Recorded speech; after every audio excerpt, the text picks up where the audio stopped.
So the genesis of this project probably came from Mireille, my collaborator, who has written the poetry that accompanies my photographs. I got commissioned to photograph her for the Observer magazine. She was actually doing an article about circumcision of all things, male circumcision, and we just got on really well. And she came up with the idea, and I just thought, I grew up in Devon. You know, my parents live at Bampton, or lived at Bampton. They had a pig farm, and I love the natural world, and came down here from having worked in London to kind of give my children the sort of background, the upbringing that I'd had. And so it was kind of a celebration of that kind of living your life according to the maxim that we're part of a greater whole. You know, a profound connection with nature and an awareness that you know, we're not these atomized individuals, we're kind of part of an ecosystem.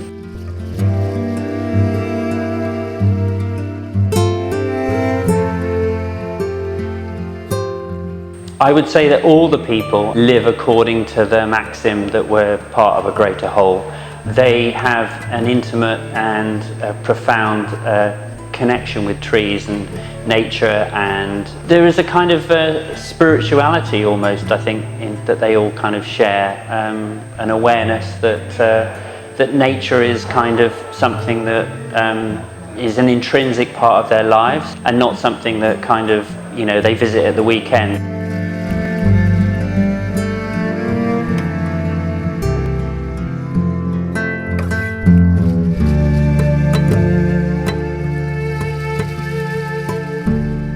You know, they make concerted effort to bring nature into every aspect of their lives. So in a myriad different ways.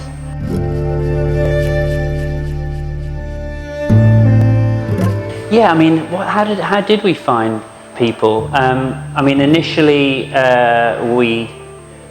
was the first person? So the first person was Mike.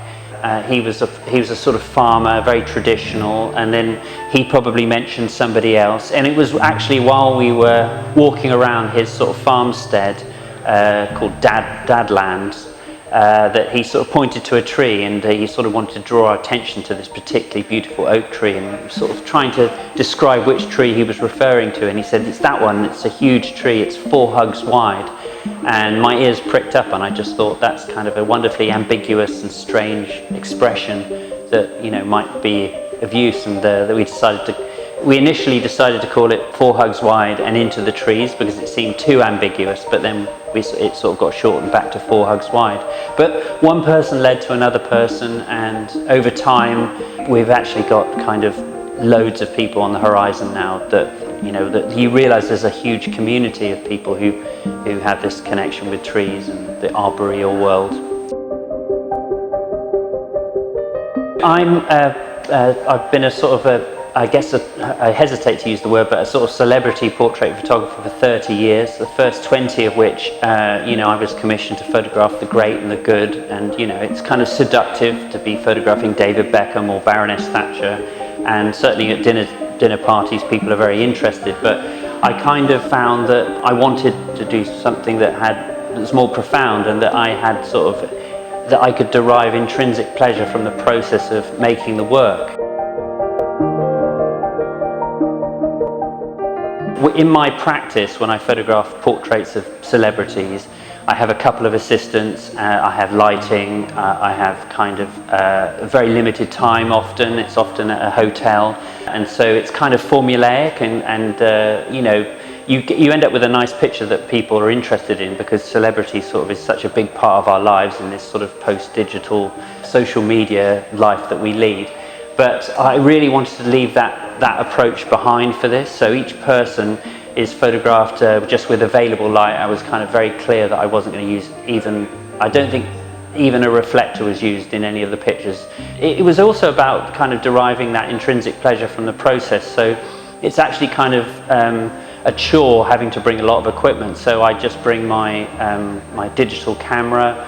I'd bring a tripod, but often that was just left in the car because I couldn't be bothered to sort of bring it around with me. And I'd try and capture genuine moments rather than being contrived. So the pictures were often taken while people were talking to Mireille, or they were sort of in a moment's repose, just sort of thinking about things. And you know, they're mostly genuine moments.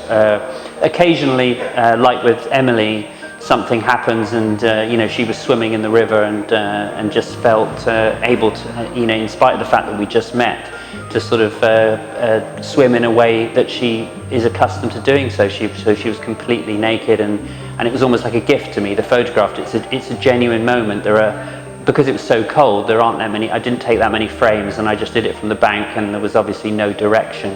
So just done in a very simple and authentic way, a way that wasn't about me stamping them with a photographic technique.